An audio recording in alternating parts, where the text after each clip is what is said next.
illallah, la ilaha illallah, la ilaha illallah, la ilaha illallah, la ilaha illallah, la ilaha illallah, la ilaha illallah, la ilaha illallah, la ilaha illallah. Ya. Bismillahirrahmanirrahim. Assalamualaikum warahmatullahi wabarakatuh. Kurang kompak Pak Ibu ya. Kalau kuat sudah kuat tapi belum kompak. Nanti kalau masuk surga kita kompak, setengah di luar neraka, setengah bawa ke surga. Jadi tak adil Allah dibilang macam itu. Kalau kita kompak, biar kompak, biar lebih semangat lagi. Mungkin dah ngantuk Bapak Ibu ya. Berapa lama nih Bapak Ibu? Masalahnya kalau Buya sudah buka pengajian, kalau tak ada yang stop mungkin sampai pagi. Tanya sama Buya mau ke di mana-mana. Juga kalau ceramah, cuma kalau khotbah 15 menit ya betul-betul. 20 menit paling lama itu. Tapi kalau pengajian, kalau tempat Tungku Budiman, kadang-kadang kalau saya bicara sampai capek orang-orang yang mendengar, tapi melalak mata macam itu. Tanya sama Buya Muhtar. Karena saya bukan mengaji, saya melawak gitu. Baik Bapak Ibu, biar lebih semangat. Assalamualaikum warahmatullahi wabarakatuh. Waalaikumsalam warahmatullahi wabarakatuh. Terima kasih. Mudah-mudahan yang menjawab salam dan mengucapkannya diberkahi oleh Allah Subhanahu wa taala. Amin amin ya rabbal. Alhamdulillah wa syukurillah wa la haula wa la quwwata illa billah. Asyhadu an la ilaha illallah wahdahu la syarikalah wa asyhadu anna Muhammadan abduhu wa rasuluhu allazi la nabiyya ba'da. Allahumma shalli wa sallim wa barik ala sayyidina Muhammadin wa ala alihi wa sahbihi ajma'in, amma ba'du. Yang sama-sama kita muliakan guru mursyid kita, guru rohani kita, walaupun jauh di sana namun dekat di hati kita, yaitu Abuya Syekh Haji Amran Wali Al-Khalidi. Mudah-mudahan beliau selalu diberi keberkahan dalam hidup dan kehidupan dunia maupun akhirat kelak nantinya. Amin amin. Juga yang sama kita hormati, yang kita muliakan, yaitu Ketua MPTD, yaitu Muhammad Nur. Untuk MPTD Bengkong Pak Gepri. Alhamdulillah. Beliau sudah lama kenal dengan Buya, selalu kadang-kadang khutbah di masjid beliau Amu Barakah. Beliau juga sebagai ketua sana. Saya sudah lama mengenal beliau. Alhamdulillah perkenalan mudah-mudahan berkah kepada dunia dan akhirat. Amin amin ya rabbal alamin. Juga yang saya hormati Wali Kota Batam, mana Bapak? Mungkin saya belum kenal. Untuk Kota Batam ada ya? Kebetulan tidak ada. Juga dari Tanjung Balai Pak ya. Mungkin baru pertama jumpa dengan Buya Pak ya? Sudah dua kali di tempat Pak Hamzah di Tiban waktu datang ke Buya. Ya. Juga guru Tengku Muda, beliau sudah lama, wajah-wajah beliau tak asing lagi bagi saya. Cuman nama ini karena banyak beliau susah. Jadi namanya Wali Hadi Saputra. Alhamdulillah. Mudah-mudahan perkenalan kita dari dunia sampai akhirat kelak nantinya. Amin amin ya rabbal. Juga kepada wali-wali yang tidak bisa disebut namanya satu persatu, dan juga Kadam ya, pasukan Kadam, beliau adalah ketua. Saya perkenalan waktu pertama ada masalah saya pernah kenal sama beliau. Sampai sekarang di mana jumpa, kemarin jumpa di Bengkong kalau nggak salah, beliau tak lupa dengan saya. Mudah-mudahan berkah Pak perkenalan kita dunia wal akhirah. Amin amin ya rabbal alamin. Alhamdulillah juga kepada guru kita, sebagai kita mendapatkan tamu yang mulia, yaitu Syekh Muda Ahmad Zaidi. Mudah-mudahan pertemuan ini memberikan berkah kepada kita semua. Amin amin ya rabbal alamin. juga kepada Al-Mukarram Ustaz, mungkin sudah 2 kali kita jumpa ya Pak Ustaz Abdul Syukur. Beliau lumayan, kalau beliau ceramah saya habis bahan ya Pak, tak akan tu apa yang mau saya sebut. Memang hebat beliau ya. Memang itulah yang kita cari. Kita di sini bukan saling merendahkan, tetapi saling mengisi. Yang kurang menambah, yang banyak menambah yang kurang. Yang kurang akan menerima daripada kekurangan yang lebih. Jadi kita itu tak ada, semuanya sama. Makanya Allah tu mengurangkan kita segala dua. Ada yang banyak, ada yang kurang. Ada yang tinggi, ada yang rendah. Ada yang besar, ada yang kecil. Gunanya untuk mencari keseimbangan dalam hidup dan kehidupan. Begitu dalam kehidupan dunia, kita dicari kehidupan akhirat juga kehidupan dunia. Kalau kita cari dunia saja, akan tinggal kehidupan akhirat. Wabtaghi fima atakallahu daral akhirah wala tansa nasibaka minad dunya. Carilah kebahagiaan akhirat itu dengan apa-apa yang diberikan Allah kepadamu, tapi jangan lupa bagaimana untuk dunia. Kadang-kadang kan banyak sekarang sibuk mencari dunia saja. Datang waktu Allahu Akbar kita tidak tahu. Nah, jadi makanya kita itu cari keseimbangan. Juga yang sama-sama kita hormati bapak-bapak dan ibu-ibu yang hadir di majelis ini, mudah-mudahan kita diberi petunjuk ke jalan Allah. Semoga kita selalu istiqamah dalam menimba ilmu ke jalan Allah. Amin amin ya rabbal alamin. Baik Bapak Ibu, kalau berbicara tentang pengajian Ibu ya, ini grogi nih Bapak Ibu. Beliau walaupun seorang insinyur, tapi keagamaan beliau saya lihat tidak kalah dengan Buya. Tadi beliau telah bicarakan tentang tauhid, ya, tentang silsilah, juga tentang bagaimana perkembangan dunia sekarang. Itu sudah habis ilmu. Telah dibilang tentang sifat 20 tadi sudah bilang. Tetapi kita harus tahu 20 sifat dibagi 4. Sifat salbiyah, ma'ani dan maniyah, nafsiyah. Yang satu sifat wujud kepada manusia tahu, yaitu sifat ma'ani. Mana sifat ma'ani? Ilmu, hayat, kodrat, iradat, sama basir, kalam. Ini wujud kepada manusia. Kadang-kadang orang bertauhid lain Pak. Saya pernah dengan Ustadz pembalip saya perang itu Pak. Pak Ustadz, jangan Pak Ustadz, zat Allah itu tidak ada di bawah di dunia ini, jauh Sidratul Muntaha, 300 tahun lagi, 300 ke atas lagi, belum jauh jaraknya dengan belum apa-apa. Ini saya bilang suatu tauhid yang sangat salah. Kenapa? Karena bertauhid kita kepada Allah, berpedoman kepada Al-Quran dan apa kata Tuhan? Wa iza sa'alaka ibadi anni fa inni qarib. Apabila bertanya hamba-hambaku hai Muhammad tentang aku, katanya, fa inni qarib. Katakan aku sungguh dekat. Tetapi kenapa Allah itu dikatakan dia jauh? Dia tidak paham dengan diri. Karena sudah dijelaskan surah Al-Kahf, juga di dalam surah Hadid juga dikatakan mahwa ma'wahuwa ma'akum aina ma kuntum wallahu bima ta'maluna nawas. Sesungguhnya di mana saja kamu berada, aku berserta. Ini Ustaz sudah sering membaca waktu pertama dulu. Bagaimana dia dekat dengan kita, ditambah surah ke-16. Wahnanu akrabu min hablil warid. Sesungguhnya aku lebih dekat, kata ketua kita, dari urat leher. Tetapi kenapa kita bilang Allah itu tak jauh di sana? Karena tidak mengetahui tentang diri. Karena dalil mengatakan man arafa nafsahu faqad arafa rabbahu. Barang siapa yang kenal dengan diri, dia akan tahu dengan Allah. Bagaimana Bapak Ibu? Cukup segini aja.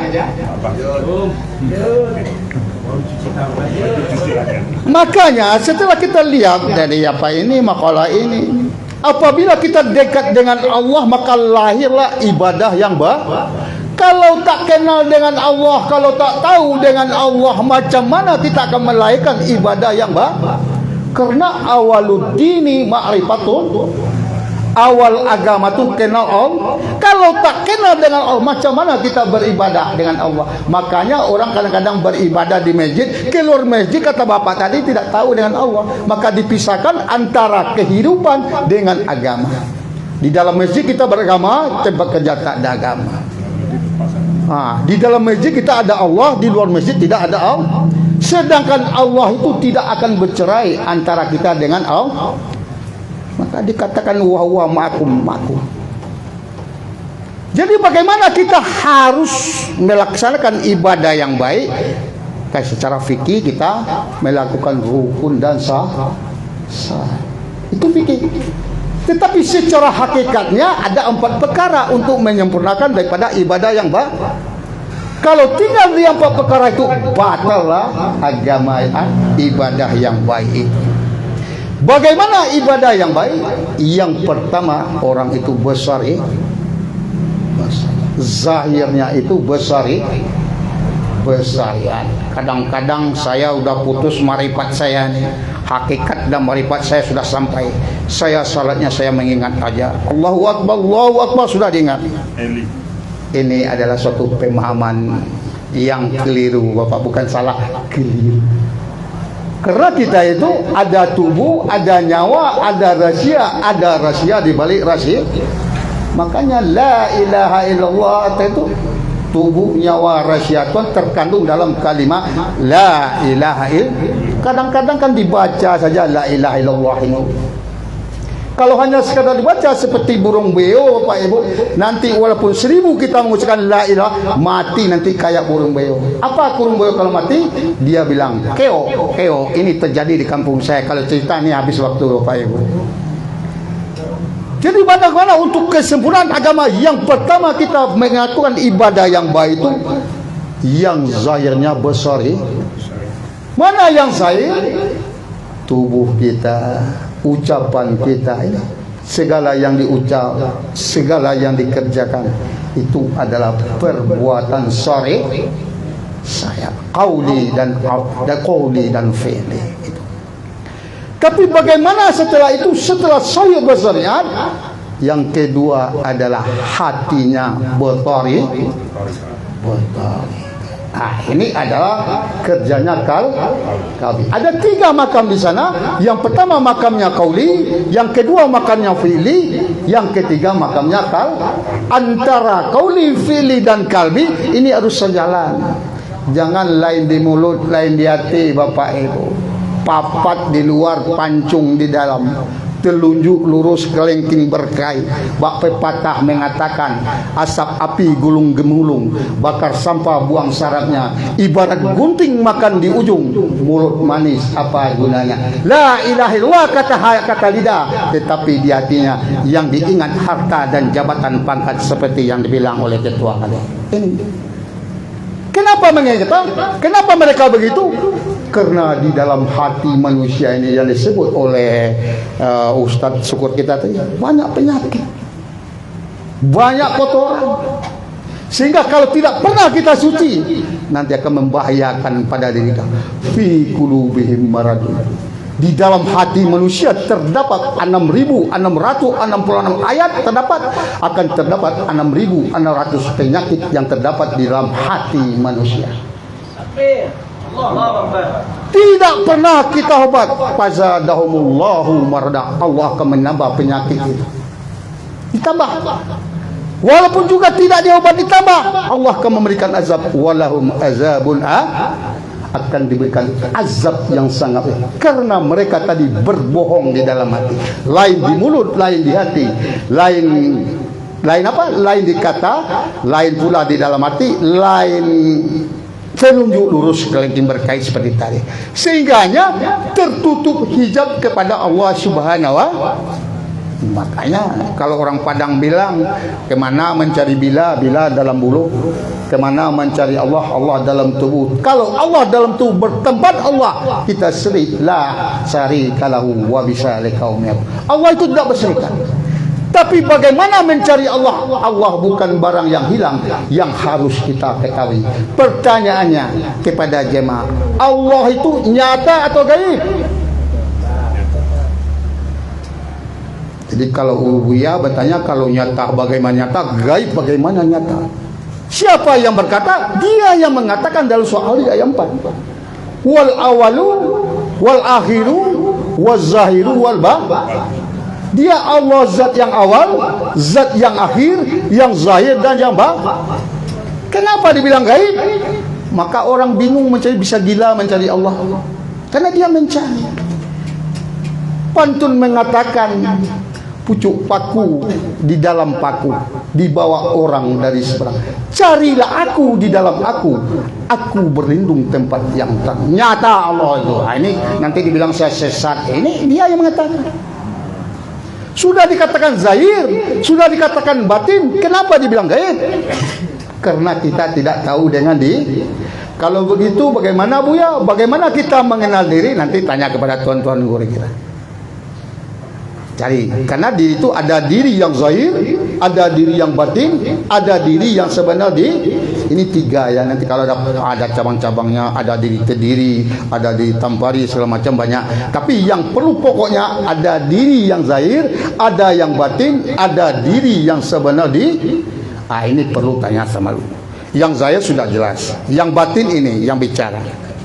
Yang diri yang sebenar, tanya kepada guru nanti. Kalau saya yang menyampaikan salah, karena itu bukan bilik saya ya. Kalau saya secara umum ya gitu. Nanti kalau mau boleh datang secara pribadi, saya akan tunjukkan. Karena apa? Karena di sini saya hanya sebagai tamu ya gitu. Walaupun saya 2 kali saya sebagai tamu. Nanti marah nanti yang kedua. Nanti marah Buya Busra. Jadi diri yang sebenar diri ini tidak akan berpisah dengan Allah dari dunia sampai akhirat. Di mana saja diri kita itu, dia akan tetap bersama Allah Subhanahu wa Ta'ala. Jadi maka itu kita cari jalannya torekat, yang hatinya berterikat, hati yang mencari jalan Allah. Barang siapa yang bersungguh kepada jalanku, kata Allah, Allah akan memberikan petunjuk untuk sampai ke jalan. Tapi kalau tanggung-tanggung antara iya dengan tidak, antara suka dengan ini tak akan berjumpa. Jadi kalau betul-betul mencari Allah, tapi bukan Allah itu kita cari, tapi kita mencari rahasia di dalam diri kita. Maka Allah mengatakan, al-insanu sirri wa anasir. Insan itu adalah rahasiaku, kata Allah, dan aku adalah rahasia ini. Bagaimana rahasia itu? Terdapat di dalam hati atau kalbu. Maka perlu hati kita dibersihkan, Bapak Ibu. Kenapa? Untuk mendapatkan cahaya-cahaya Allah. Kalau kita tidak mendapatkan cahaya, merupakan lampu makrifat, tidak akan bisa mendapatkan rahasia Allah Subhanahu wa Ta'ala. Bapak sudah tahu, sudah mendapatkan cahaya itu? Sudah? Berlatih. Kalau belum pernah menyaksikan, jangan berbicara tentang cahaya. Munafik kita. Antaqulu ma la ta'. Jangan engkau menyampaikan apabila kamu tidak mengetahui. Tidak pernah mengetahui. Kita tidak pernah betul bercerita dengan cahaya Allah, cahaya Muhammad. Kita cerita cahaya Allah. Ini munafik Pak. Karena saya orang dakwah nih Pak. Jadi orang dakwah ini yang disampaikan, yang pernah dialami dan pernah dilakukan. Orang disuruh berimpak di masjid, sementara kita tidak pernah memberi. Orang disuruh ceramah, orang disuruh sholat, sementara kita tidak sholat. Disuruh orang berhakikat dan makrifat, sementara Al-Fatihah saja keliru. Al-Fatihah saja keliru, macam mana hakikat dan makrifat? Karena masalah hakikat dan makrifat sesuatu yang sangat genting, sesuatu yang sangat rumit dalam hakikat dan makrifat kepada Allah. Bagaimana Bapak Ibu? Kita tambah lagi. Kita lanjut kepada yang ketiga. Bagaimana sempurna ibadah yang baik itu? Yang ketiga, rohnya itu berhakikat. Kita sudah hitam jidat sholat. Semua apa ya, saya bukan menyindir. Ada yang hitam. Kadang-kadang begitu Allahu Akbar, saya sholat. Tahajud bukan main. Semayang malam tidak pernah tinggal, puasa naik haji berkali-kali. Tetapi hakikat daripada sholat tidak tahu. Saya tanya Bapak, di mana terdapat hakikat sholat dalam Al-Quran? Sudah tahu Bapak Ibu? Mungkin kalau nak tahu, ini pribadi dengan Buya, tapi maharnya dibayar nanti. Ada diisi lembaga dituang. Ini saya bercanda nih, Pak. Apa hakikat salat? Saya tunjukkan. Kenapa? Karena di sini saya bukan sebagai guru, saya sebagai tamu yang kedua di sini. Mudah-mudahan saya beta di sini. Jadi orang salat tidak berhakikat batal. Wasyari'atu illa hakikatun atilah. Bersyariat itu tanpa berhakikat dan berhakikat itu tanpa bersyariat adalah bersyariat tanpa berhakikat kosong, berhakikat tanpa bersyariat adalah batal. Di antara syariat dengan hakikat ini harus sejalan. Antara tubuh dengan nyawa. Bapak-bapak sekarang ada tubuh tapi nyawa apa dikata orang?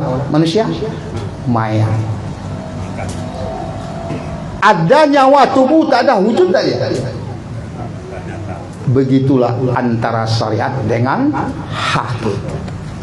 Jadi kalau kita dalam salat, orang yang tidak berhakikat berarti roh dalam salatnya kosong. Jadi orang yang sempurna dalam ibadahnya itu, rohnya itu berhakikat dalam melaksanakan ibadah.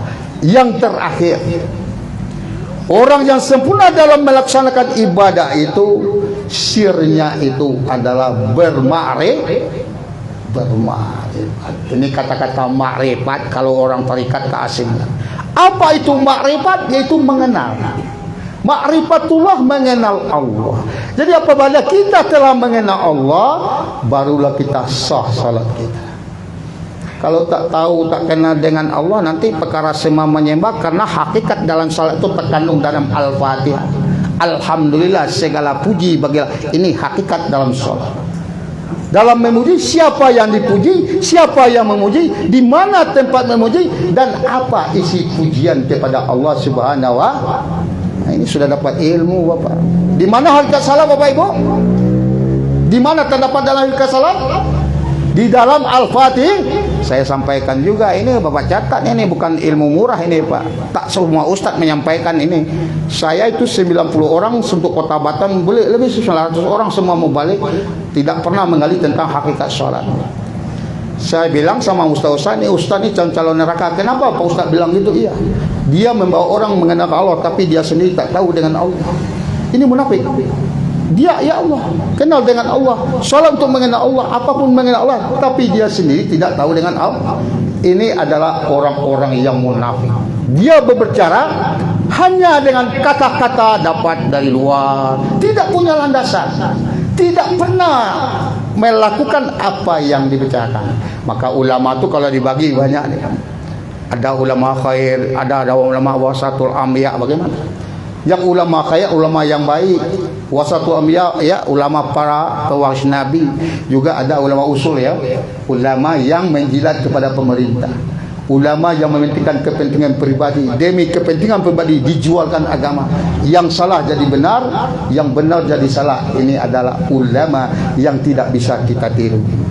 Tapi bagaimana yang perlu kita cari? Ulama warasul ambiya, pewaris daripada, seperti Buya kita. Dia berwasilah.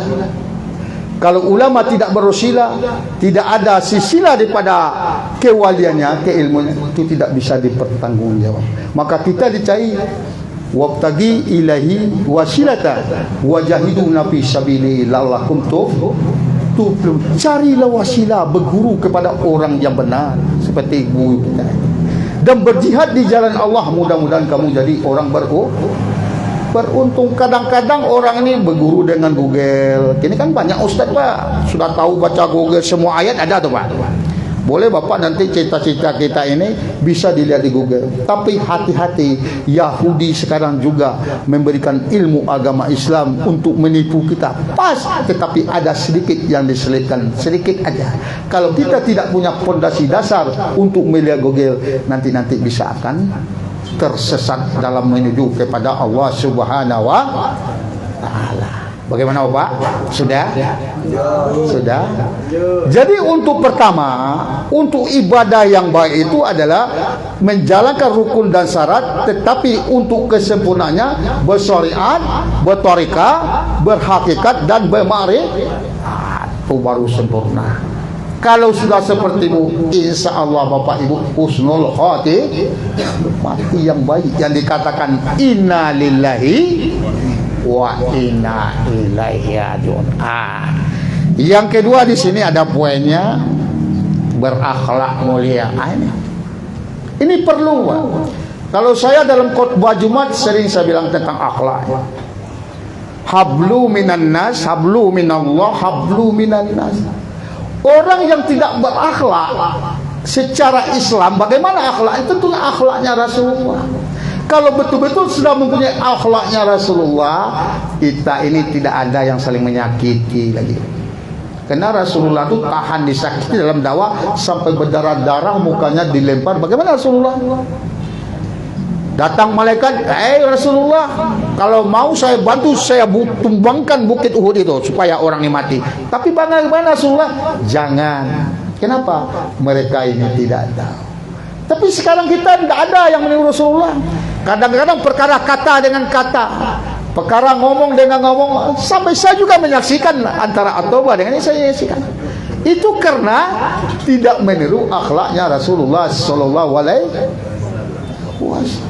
Pernah Rasulullah di waktu duduk di majlis sama sahabat-sahabat berempat, datang seorang bangsa Badawi di pergunungan dengan unta, masuk dengan berkaca pinggang, langsung masuk ke masjid.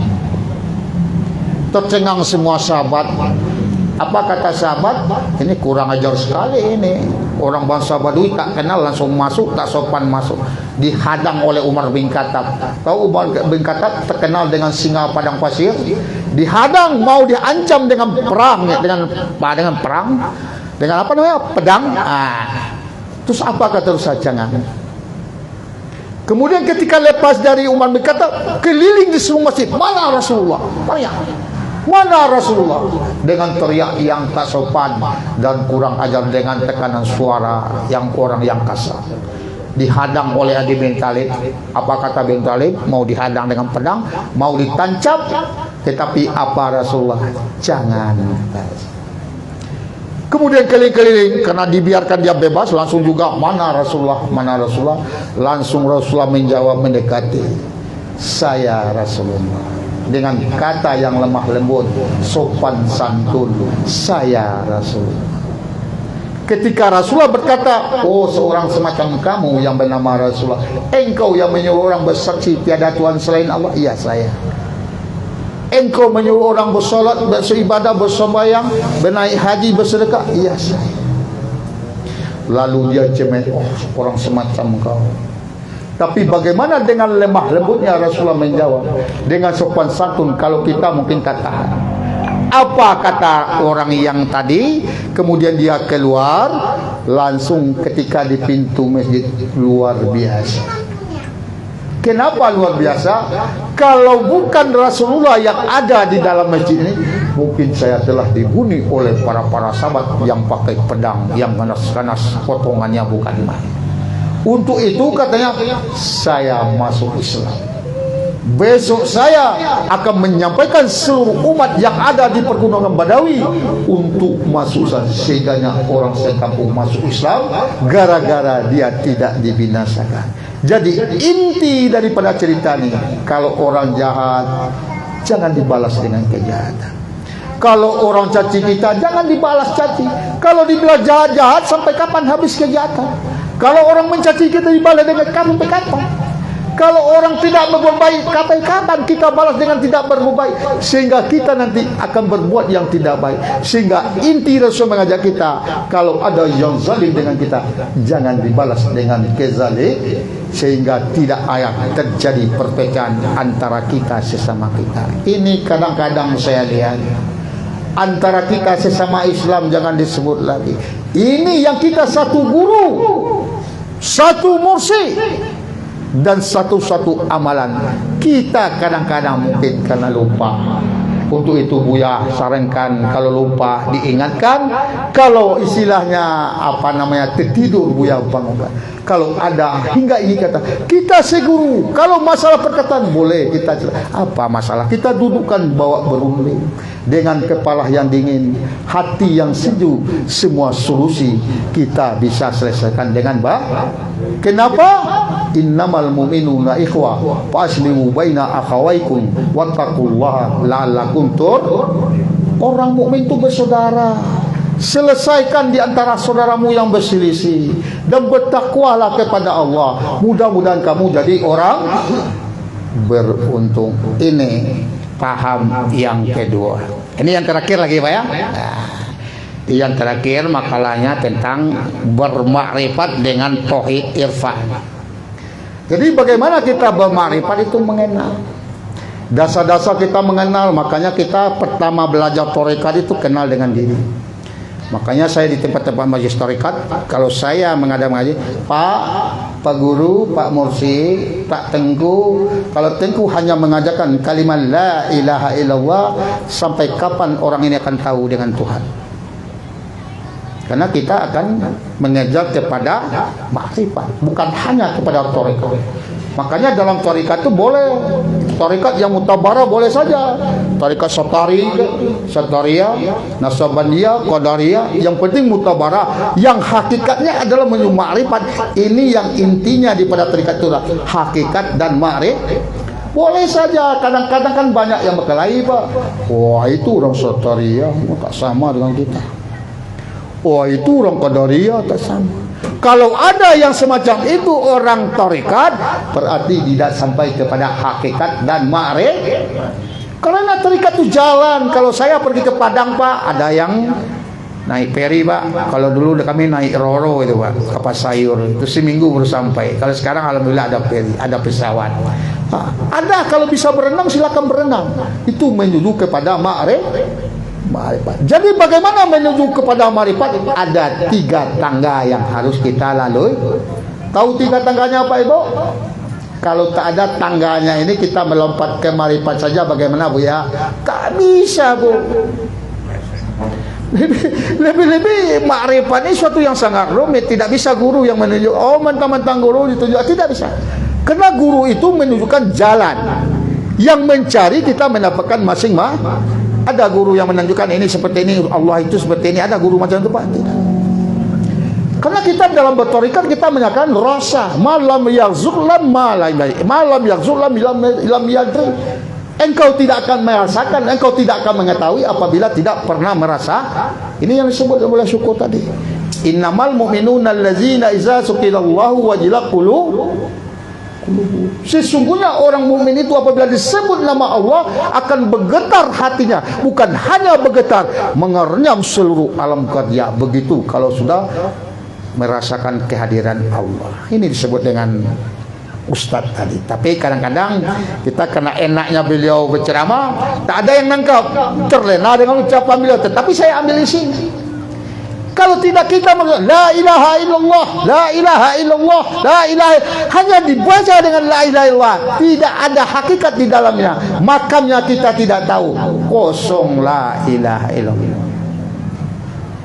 Karena dalam bermakrifat la ilaha illa Allah. Ini kalau dibagi dalam kalimat la itu, la ilaha illa Allah. Iman, Islam, tauhid, makrifat. Itu yang dikandung dalam kalimat la ilaha illallah. Tubuh, nyawa, rahasia tuh. Kalau tak ada yang dikandung, maka kalimat itu kalimat sempurna, pergantungan benteng dari kita. Dan juga pegangan kita, mangkana akhiru kalamihi la ilaha illallah dakharal jannah. Barang siapa yang mengucapkan la ilaha di akhir kalam, dakharal jannah, masuk surga insyaallah. Buya, betul tuh Buya. Ada yang mau coba, dibuktikan. Ada yang mau mati. Tapi kalau tak mati macam mana mengatakan dia la ilaha illallah? Kalau ada yang ingin coba, oh tak ada tuh Buya, boleh dites.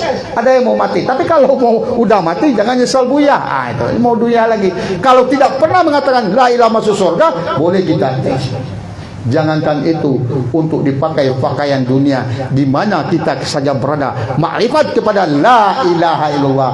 Ibarat orang Padang dan dia ma paca namun kasih sampai biang tabuk ganti yang putih barakat la ilaha illallah. Hanya itu saja yang dapat kami sampaikan. Salah dan jangan mohon maaf. Wallahu muwaffiq ila aqwamit thoriq. Assalamualaikum warahmatullahi wabarakatuh.